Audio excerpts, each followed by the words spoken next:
ce jeune homme souriant, c'est Steve Gardner qui vient nous parler des produits Lange Dinaster Look, avec en particulier, Steve, une grande nouveauté chez Lange. Moi qui aime beaucoup faire un peu de touring, monter en pot, vous arrivez avec une botte en 2013. Pour 2012-2013, c'est la nouvelle famille XT, oui. Qui a justement cette petite particularité ici en arrière qui dégage le collet de la botte. Va se relever pour les gens qui sont adeptes de freeride aventure. Oui. Donc, le skieur qui veut s'aventurer plus loin sur la montagne, marcher à peu près un 20-45 minutes, clipper ça, rembarquer dans ses skis, peut avoir un système avec un talon libre, avec des pots, soit monter à pied. Il y a plusieurs applications. Oui. Et qui cherche la performance de sa botte de ski. Oui, parce que des fois, ces fameuses bottes de rando auront une très, très belle application en mode marche, mais quand on arrive en mode ski, les gens qui sont habitués de skier avec des bottes alpines et des skis alpins vont avoir l'impression d'avoir rien dans les pieds. Puis là, si le terrain est un peu difficile, on n'en a pas pour notre argent. Fait que des fois, moi, je monte avec mes vraies bottes de course. Des fois, je monte avec une botte de touring, dépendamment de la durée de ma montée. Exactement. Puis le but premier de cette botte-là, c'est pour les gens qui cherchent pas de compromis. Fait qu'on veut avoir la facilité, le col qui revient, mais surtout une performance en ski. En skiant dans toutes les différentes conditions de neige. Ce qui m'amène à te demander dans quel flex, une fois en mode barré, on aura cette botte-là. On sait que chez d'autres marques, il y a plusieurs flex disponibles. Là, on a quoi chez Lange? Chez Lange, pour hommes, on va avoir un flex de 100, un flex de 120 et un flex de 130. Ici, j'ai la 120 XT, qui va être offerte dans un last de 100 mm. Oh oui!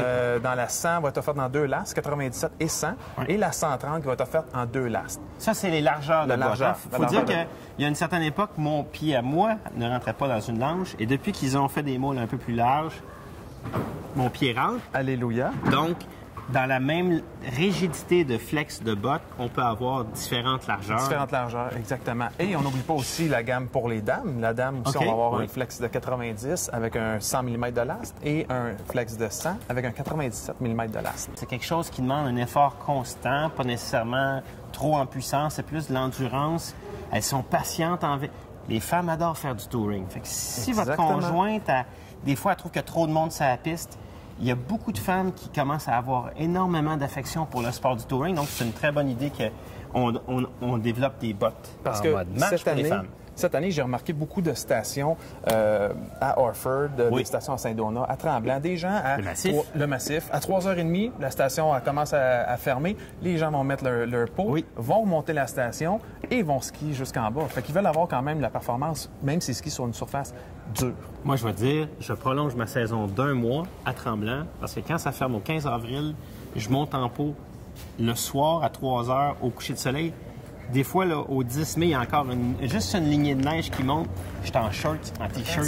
Il fait 12 degrés. C'est tout un exercice. Puis après, je me paye une belle descente, me fait plaisir. Exactement. Puis tu sais, en plus, on regarde ça. C'est sûr, pour certaines personnes, ça crée du rêve. Puis ils disent, moi, je monte pas à telle place. Mais ça a plusieurs applications. Ouais. Ça touche le patrouilleur, ça touche le moniteur, ça va toucher les coachs, les parents. Je vois aussi une application pour monsieur, madame, tout le monde qui a eu des problèmes de genoux, des problèmes de hanches, qui, quand il marche avec une botte de ski classique, c'est un calvaire. Ben oui, des douleurs aux genoux parce que ça plie pas, puis alors qu'avec un mode marche... Ça facilite beaucoup les choses. Alors, question, est-ce qu'on aura ces bottes-là au même prix qu'une botte qui n'a pas le mode marche dans le même type de performance? On travaille dans le même gamme de prix. On va travailler de 499 jusqu'à 699. D'accord. Les features sont à peu près toutes semblables, mais on va travailler au niveau du flex de la botte. Alors, si on regarde juste un peu l'anatomie du système, pourquoi est-ce que ça fonctionne aussi bien? On n'a pas juste mis une clip en arrière qui libère. Non, qu'est-ce qu'on a fait? Justement, comme tu dis, on n'a pas juste mis la clip pour arriver à un débattement qui est quand même assez droite. Les compagnies sont obligées de couper la partie arrière de la botte. Parce que le moule ici, ça vient du moule de la ARS ou la RX. C'est un moule qui est déjà impliqué là. On voulait un moule très proche du pied.